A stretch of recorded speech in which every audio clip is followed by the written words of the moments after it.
సందర్భంలో మంత్రి జూపల్లి కృష్ణారావు ఆదిలాబాద్ జిల్లా కలెక్టర్ తో ఫోన్ లో మాట్లాడారు. నష్టాలు జరగకుండా అధికారులందరూ అప్రమత్తంగా ఉండాలని మంత్రి సూచించారు. రైతులకు ఎలాంటి ఇబ్బందులు కలగకుండా యూరియాని బ్లాకుల్లో అమ్మకుండా ప్రైవేటు సహకార సంఘాల నుండి నేరుగా యూరియా రైతులకు అందే విధంగా చూడాలని మంత్రి కలెక్టర్ ను సంప్రదించారు.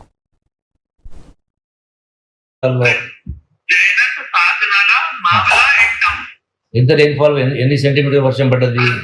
జైనత్లో 2 నుంచి 6 వరకు. ఓకే. 2 నుంచి 6 వరకు 10 centimetre. Okay.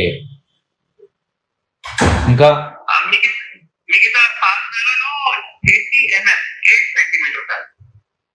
8 centimetre. Okay. 8 centimetre 80 mm. Fine. అయితే సరే ఓకే.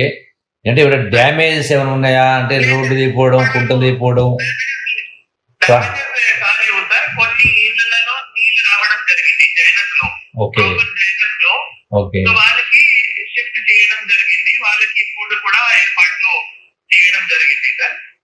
తర్వాత మనకి జైనత్ లో అది ఒకటి మనం ఎప్పుడైనా రేంజ్ వచ్చేటప్పుడు అది ఒక లో లైన్ బ్రిడ్జ్ ఉన్నాయి సార్, కరోనా బ్రిడ్జ్. ఓకే. అది ఓవర్ఫ్లో అవుతాయి. సో దానికి మనం ట్రాఫిక్ డైవర్షన్ చేయడం జరిగింది. ఆ లో లైన్ బ్రిడ్జ్ కూడా బంద్ చేశారు సార్. ఓకే. చెరువులు కుంటలు దిగిపోవడం కానీ ఇప్పుడు కాలేదు సార్. మొన్న రేంజ్ లోనే మాక్సిమం అప్పుడు డ్యామేజ్ అయినాయి.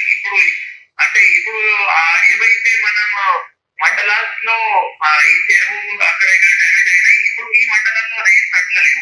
ఫర్ ఎగ్జాంపుల్ మొన్న ముతులూరు అయింది ఇంటర్వెల్, ఇప్పుడు ఇంటర్వెల్లీలో రేంజ్ లేవు. సామతి అయింది, సామతిలో ఇప్పుడు రేంజ్ లేవు. సో మానిటర్ చేస్తున్నారు సార్. సాధనాలు. ఓకే.